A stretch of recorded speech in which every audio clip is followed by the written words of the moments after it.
Uma cena da nova série da Marvel, Cavaleiro da Lua, ensina pra gente umas coisas que eu achei muito legais aí sobre descrição, sobre como você mostrar alguma coisa, em vez de você simplesmente contar pras pessoas, né? E esse é um conceito que é muito importante, como eu falo, na hora que você vai escrever ou jogar RPG, enfim. E é, por exemplo, em vez de você virar e falar que um personagem tá cansado, você tá cansado, né? O que você faz normalmente é narrar, é mostrar isso através da descrição, de ações, etc. Então, por exemplo, você pode dizer que você sente a sua respiração ficando um pouco mais ofegante, parece que é difícil de puxar o ar, ao mesmo tempo em que os seus músculos começam a pesar um pouco, a doer, e suas pernas chegam a tremer um pouco diante de todo o esforço que você vem fazendo.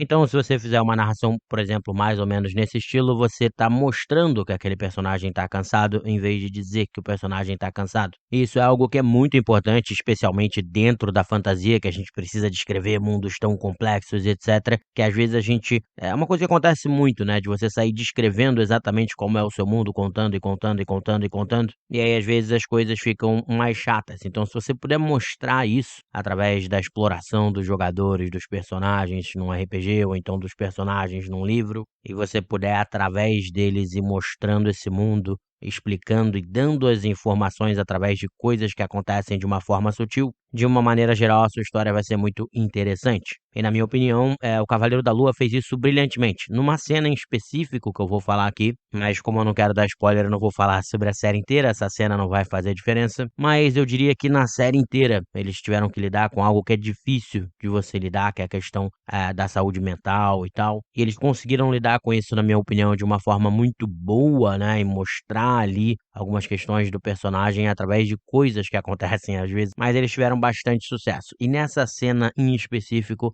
eu acho que eles tiveram mais sucesso ainda e a gente pode aprender com ela. Não necessariamente aprender diretamente, mas usar o que eles fizeram ali para pensar, poxa, como é que eu posso fazer como eles fizeram ali de uma forma bem sutil, dar uma informação que é importante. E do que eu tô falando aqui? Que normalmente um dos grandes problemas que a gente tem nesses filmes de heróis e na fantasia em geral, mas vamos falar dos heróis aqui, é que é difícil você mostrar mais habilidades desses heróis sem cair naquela coisa da exposição, de você simplesmente explicar como é que funciona, como é que o traje do Homem-Formiga funciona, ou então sendo obrigado a fazer aquelas cenas clássicas em que o herói testa os seus poderes para ver o que ele consegue fazer, ou aquela montagem dele usando os poderes e aprendendo a usar os poderes, etc. Que de certa forma até mostram, né, porque você tá vendo, mas é uma forma quase de contar que os filmes têm, em vez de mostrar através de ações e de coisas que estão acontecendo nas histórias. E aqui nessa cena do Cavaleiro da Lua, eu acho que eles souberam mostrar alguns dos poderes do personagem de forma brilhante e de forma muito sutil, que não vai servir para quem tá escrevendo livro ou narrando RPG, porque é visual,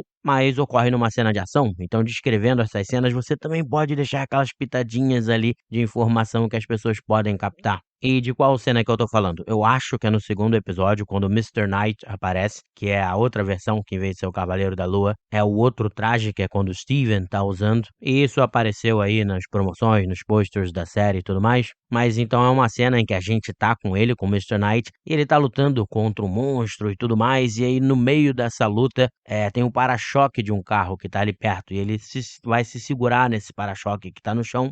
E o que acontece é que quando ele tenta se segurar nesse para-choque aí que tá no chão, ele sem querer amassa esse para-choque. Então é uma coisa bem sutil, mas se vocês repararem, como a gente não sabe nada sobre esse super-herói aí, basicamente o que tá acontecendo ali é justamente os criadores do show mostrando pra gente qual é o poder que ele tem, essa super força, de uma forma bem sutil, bem rápida. Então eles conseguem, numa questão de segundos, já te passar um dos poderes que o Cavaleiro tem. E um pouco antes dessa cena também há uma queda de uma altura muito grande em que ele cai sem ter muita dificuldade, sem sofrer basicamente dano. Então ali você também, numa cena muito rápida e as duas cenas muito próximas, você já consegue passar a ideia de que esse super-herói tem uma super resistência, né, uma capacidade de resistência sobre-humana, assim como ele tem também uma força sobre-humana. A gente não sabe exatamente o nível, mas é bastante pelo que aconteceu. Então vejam como, usando uma cena que você pode usar também num livro ou num RPG através da descrição,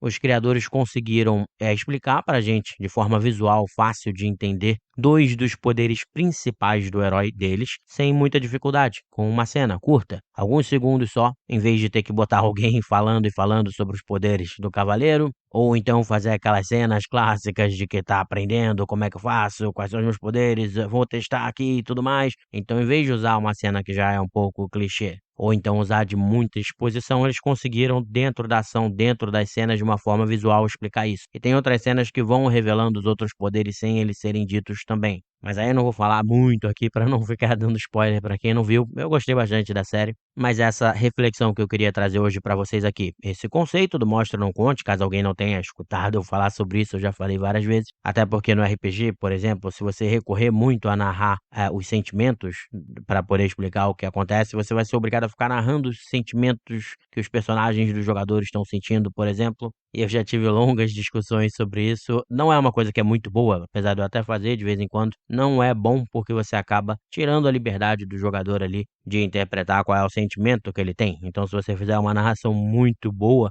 o jogador vai acabar pegando a ideia e vai acabar interpretando em cima disso. Mesmo vale para quando, sei lá, tiver com frio ou aterrorizado, né? Se você narrar muito bem aquela cena de terror, a pessoa provavelmente vai ficar assustada e vai interpretar de acordo, a não ser que o personagem seja muito corajoso, e aí aquela pessoa vai interpretar de acordo também. Dentro do RPG, você acaba mostrando exatamente para permitir que o jogador possa, então, interpretar aquilo que você mostrou, em vez de você contar para o jogador o que ele está sentindo, ou o que ele está pensando e etc. E é isso, né? Espero que vocês tenham gostado aí desse episódio. Vou tentar trazer esses pequenos episódios para vocês aí de segunda a quinta. Vamos lá, pessoal. Grande abraço.